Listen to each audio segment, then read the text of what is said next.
Now, from across the tri-states, this is KHQA Sports.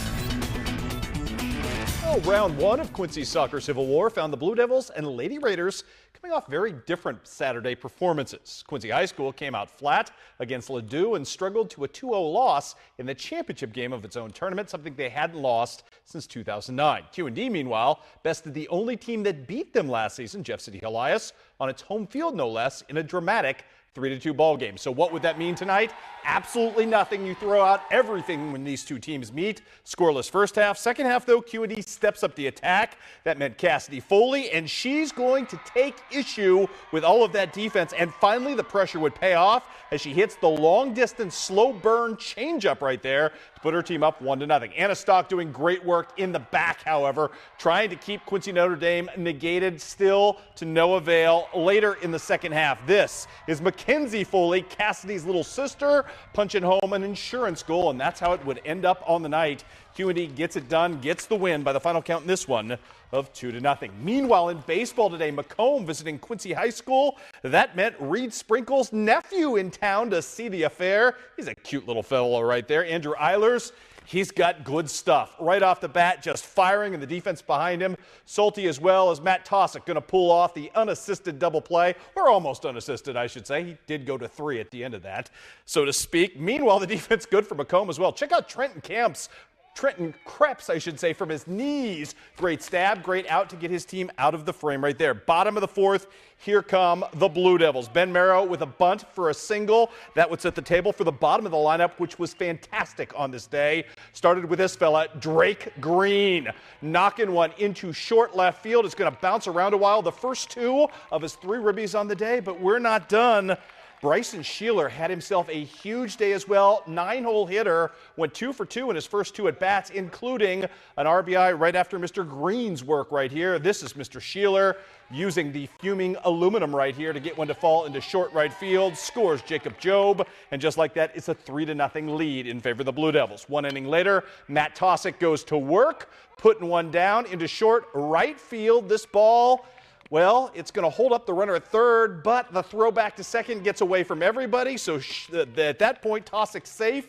The run comes home. Quincy High builds a 5-0 lead. Blue Devils never looked back in this ball game as they beat Macomb by the final count in this one of 6-1. Andrew Eilers goes the distance in that ball game. Elsewhere today, it was Griggsville Perry handing Triopia its first loss of the season. Caleb Bradshaw would play your hero with a 3-run jack in that ball game. Unity, too much for Liberty, winning 12-4 on the road today. Jacksonville Rout gets a marvelous pitching effort out of Justin Ketchum and 2 RBIs out of that kid as well to end up beating Brown County 4-2.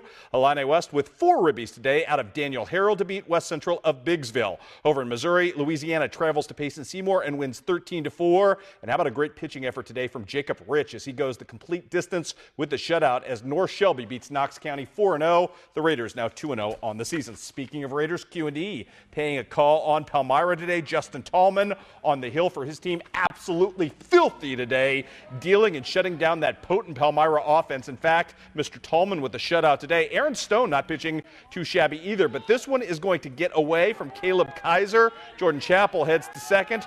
However, look at the throw right here from Kaiser, gunning things down at second base, averting any further Q&D threat at that point.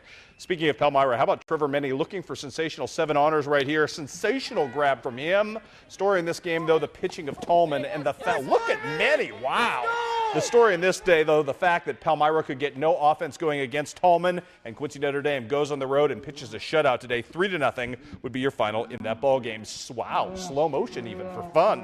How about some softball as well today? Triopia getting a loss from Griggsville Perry as Hannah DeWitt twirls a 3-hitter to help her team to victory in that ballgame. Illini West, your reigning student athlete of the week, Elise Trout, at least for another couple of hours, had 2 home runs today as she bounced back nicely from the flu. Her team beats Biggsville West Central 7-5. Also, it was Liberty being felled in a pair of games by Southeastern, 13-1 in the first game, and in the second game, 8-4 would be your final. How about the West Hancock team? Undefeated and still streaking. Allison DeWald, not only with a no-hitter, but one of 3 Titans on the day to belt a home run, as did Shelby Kaler. I mentioned that only because Shelby Kaler tomorrow will be the new Student Athlete of the Week. You'll see her feature coming up tomorrow night at 6 o'clock. Also today, Pittsfield knocked out by West Central 14-2, your final. Let's do some college baseball quickly now. Paul Trenhale, the Hannibal product, back home taking on Quincy University today. The Hannibal alum with a nice single right off the bat to start his team's hitting on the day. First single of the day.